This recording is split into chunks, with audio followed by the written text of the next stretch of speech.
Salam, salam outsider, le débrief commence maintenant.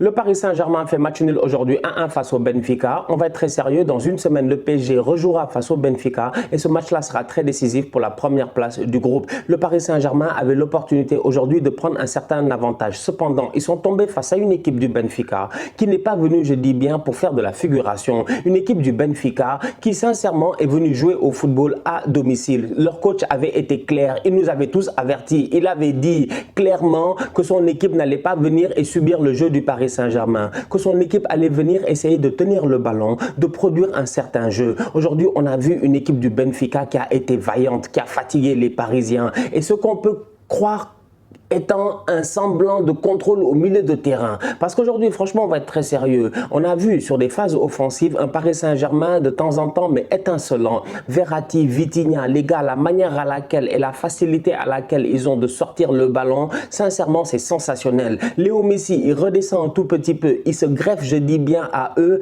et directement, il est capable de catalyser offensivement les Mbappé, les Neymar et tout. Donc du coup, tu te rends compte que le football du Paris Saint-Germain, sur certaines phases offensive aujourd'hui, il a été très intéressant. Il n'y a absolument rien à dire. Cependant, c'est la Ligue des Champions. Vous-même, vous savez. Et le Paris Saint-Germain, on a l'habitude de le dire, on les attend en janvier, février. Et donc, du coup, tel étant le cas, eh ben, je me dis, quand je vois le match face au Benfica, pour moi, les Parisiens, ils ont galéré.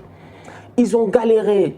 Franchement, ils ont galéré. Ils ont galéré parce qu'à chaque fois que le Benfica sortait, tu avais peur. Parce qu'à chaque fois que le Benfica sortait en première mi-temps, il y avait occasion franche de la part du Benfica, ce qui n'est pas normal. Parce qu'à chaque fois, je dis bien que Verratti et Vitinha se faisaient prendre dans leur dos. Il y avait un gap énorme entre eux et la défense du Paris Saint-Germain. Parce qu'à chaque fois, je dis bien que Marquinhos, Sergio Ramos et Danilo, il y avait un boy du Benfica qui prenait le ballon pour commencer à courir. Les boys étaient perdus, tu comprenais pas, ils couraient comme des poulets sans tête. C'est qu'à un moment donné, aujourd'hui, franchement, il faut qu'on soit très sérieux. Je suis désolé, le match, il finit 1-1. Le Paris Saint-Germain, sur certaines phases de jeu, ils ont été excellents, ils ont été bluffants. Cependant, quand tu regardes l'opposition qu'ils ont eue aujourd'hui, beaucoup de respect pour le Benfica qui a fait un très très bon match, ben, j'ai envie de dire que le PSG n'est pas rassurant.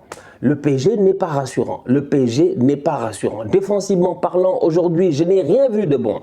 Je n'ai rien vu de bon. Mais de où est-ce que le petit Rafa Silva là? Il est petit comme 3 pommes. Lui, Rafa Silva, je te dis, mouillé, tout mouillé, tout mouillé. Est-ce qu'il fait 15 kilos? Est-ce qu'il fait 15 kilos? C'est Rafa Silva, il prend le ballon, il court, il perce la défense du Paris Saint-Germain comme un couteau chaud dans du beurre, comme du n'importe quoi. Et là, t'as les Marquinhos qui courent comme ça, les gars. Ils ont peur, ils savent pas. Ramos n'ose pas le toucher. C'est pas normal.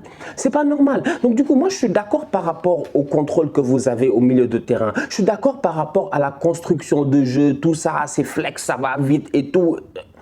Mais je suis pas d'accord qu'à chaque fois que les autres, ils ont le ballon, toi, tu es en train de paniquer. Ça, c'est pas normal.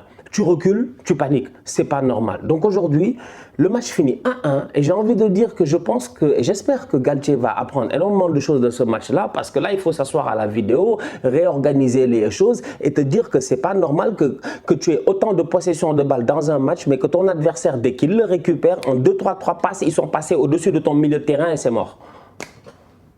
Christophe Galtier, j'ai une question franchement à lui poser. Quand je regarde aujourd'hui le match du PSG face au Benfica, je suis d'accord que Verratti fait un très bon match. Je suis d'accord que Vitinha fait un très bon match. Cependant, à un moment donné, Messi, je pense qu'il sort sur une petite blessure ou quoi que ce soit, en tout cas une gêne peut-être. Messi sort, je suis d'accord, Sarabia rentre, ok, mais au milieu de terrain, tu te rends pas compte que durant les 15 dernières minutes, tu es en train de subir une certaine... je sais pas moi, les gars de Lisbonne, là, ils se réveillent quoi en fait. Les gars de Lisbonne, ils se réveillent, ils recommencent à repartir à l'abordage. Le Paris Saint-Germain subit. Marco Verratti, il est au milieu de terrain, il commence à perdre des ballons et il y a danger constamment. Déjà qu'avant, il y avait déjà danger. Du coup, Galtier, les changements, c'est pour quand? En fait, je sais pas moi, la rotation au milieu de terrain, là, je ne sais pas.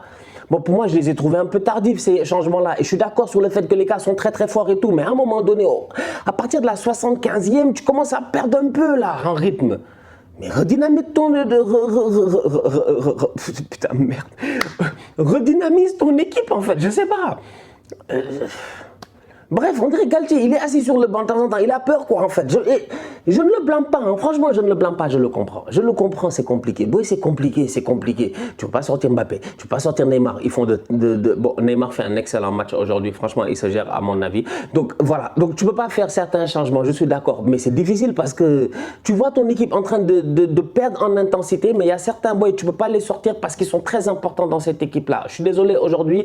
Pour moi, Verratti, à un moment donné, moi, je l'aurais sorti. Donc, bref, c'est pour dire que, je sais pas, il y a un cocktail dans ce match-là qui finit 1-1 où j'ai envie de dire que c'est pas positif. Hein. Ça a fini 1-1, c'est pas positif pour Paris. Franchement, entre nous, c'est pas si positif que cela. Top performance de la part de Léo Messi en attaque, encore une fois. Bon, pas grand-chose à dire. Messi, Neymar, Mbappé, le trio offensif, vous le connaissez. Quand ils sont partis sur le but de Messi, franchement, ils nous ont bluffé. C'est ce que je disais en début de débrief, en disant que sur certaines phases offensives, les sorties de balles, Verratti, Vitinha, les gars, taf, Messi, il arrive, hop, tu sens que ça peut partir, je dis bien, à 200 à l'heure, connaissant en plus l'intelligence de jeu de ces boys-là, les Verratti, les Mbappé, ils sont très intelligents en fait, ces enfants-là, ils savent bien se positionner et ils savent quand il faut jouer en une touche. Aujourd'hui, Mbappé, franchement, il s'est géré, il n'a pas essayé d'être, j'ai envie de dire, un peu trop selfish, comme il a eu l'occasion de l'être ces derniers temps. En tout cas, c'est de ça qu'on l'a accusé en disant que le boy était trop égoïste sur le terrain. Cependant, aujourd'hui, moi, je trouvais Mbappé vraiment,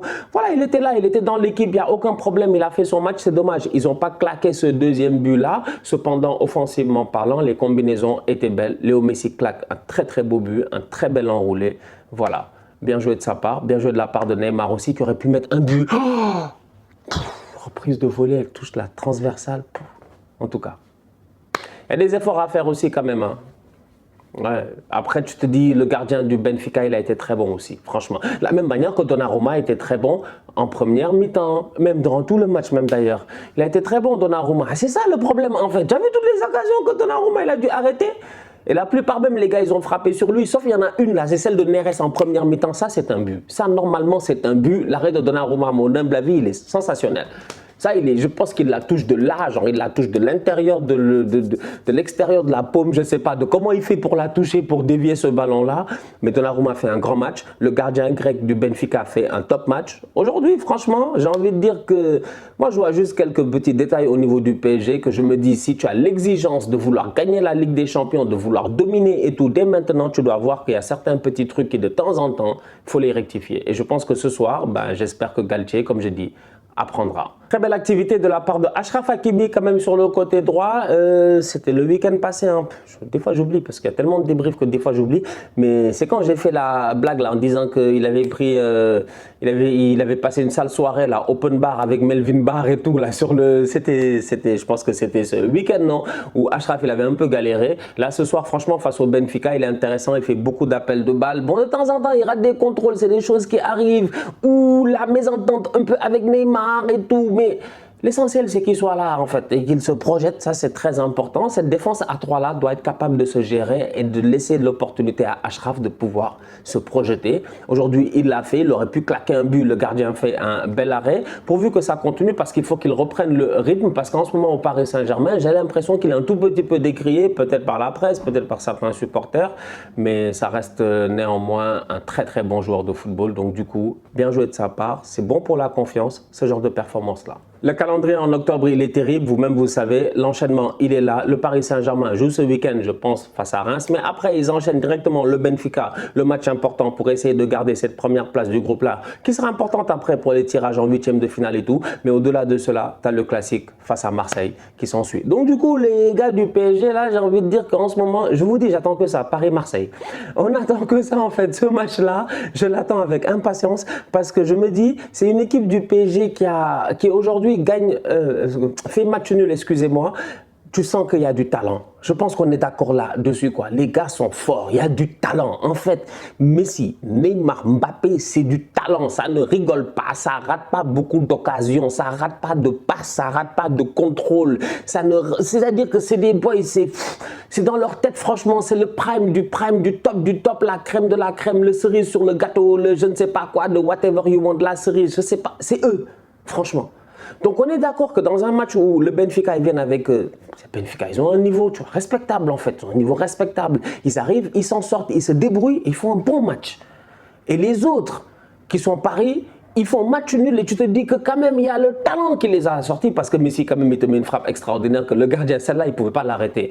Donc il y a encore du travail à faire au niveau du PSG. Le calendrier en octobre il est important avant la Coupe du Monde. Il faudrait peut-être profiter de ce momentum-là où les gars ils sont chauds en ce moment vu qu'ils ont l'air déterminés, Messi, Neymar et tout.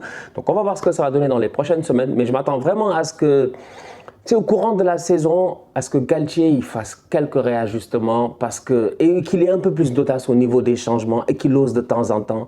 C'est pas la fin du monde en fait si tu sors ton Verratti à la 60e. Ça veut pas dire que les gars font un mauvais match, ça veut juste dire qu'à un moment donné, tu as besoin d'insuffler quelque chose de nouveau. Surtout dans des matchs comme ça à l'extérieur où le public est avec l'équipe à domicile. Je sais pas, il y a quelque chose à faire que je ne vois pas en ce moment. Mais on va continuer à garder un œil sur ce PSG-là et voir ce qui va se passer. La famille, on se capte très bientôt pour un nouveau débrief. D'ici là, on continue à liker, on continue à partager. On s'abonne, on s'abonne, on s'abonne. On est ensemble, on reste en santé, c'est le plus important. Tous outsiders.